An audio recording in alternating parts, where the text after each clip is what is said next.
pacemakers have been in use in Europe for decades now. It's a small battery-operated device that can regulate a slow or irregular heartbeat. But the cost of pacemaker surgery is so high that it's been out of reach for most heart patients worldwide. In Kenya, though, there's an organization called Pace for Life working with Michigan University's project, Your Heart, My Heart, and they're trying to get lots of hearts running again.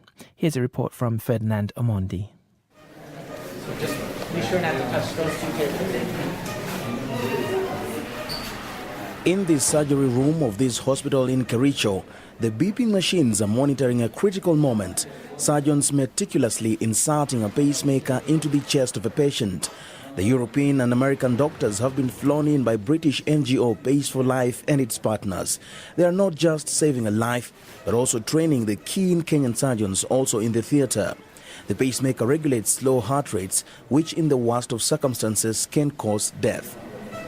After an hour, the surgery ends successfully and the patient is moved to the recovery room. This is patient number 6 who has just come out of surgery. The doctors tell me they hope to do 4 more by the end of sunset on day 2. And as more and more people hear about the free service on offer, the waiting list is getting longer. In the wards, patients who could not afford to pay for the surgery await their turn. One gets an injection, the other a routine checkup. This project provides donated reconditioned pacemakers to those who cannot afford them. Dr. Thomas Crawford, the lead cardiologist from the University of Michigan, says the availability of free pacemakers explains why so many people are suddenly coming forward. Essentially, people in this country are 100 times less likely to get a pacemaker than they are, let's say, in Western Europe and the United States. And so clearly the prevalence of disease is not that much less. It's really access to the therapy that's more inhibited by the cost. It simply means that I can always give her. Jane is one of the lucky patients to have had the implant.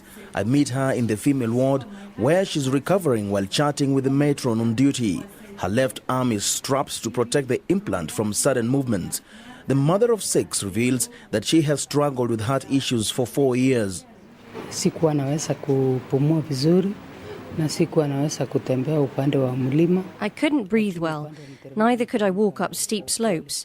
I would also descend very slowly, and if I talked a lot, I would faint. I'm grateful because I now feel strong and I can talk. I can see the changes.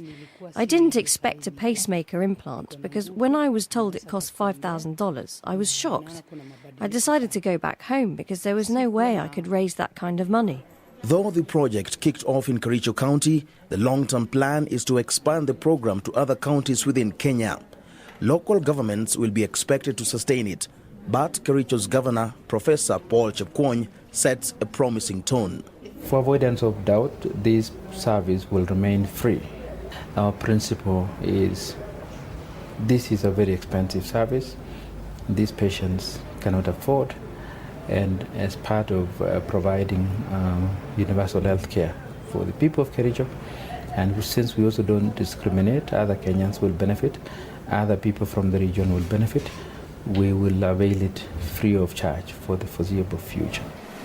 This is an ambitious promise, but given that no African country has ever even honored a pledge they made 17 years ago to spend 15% of their budget on health, it will take much more than words to keep hearts beating. Ferdinand Omondi reporting.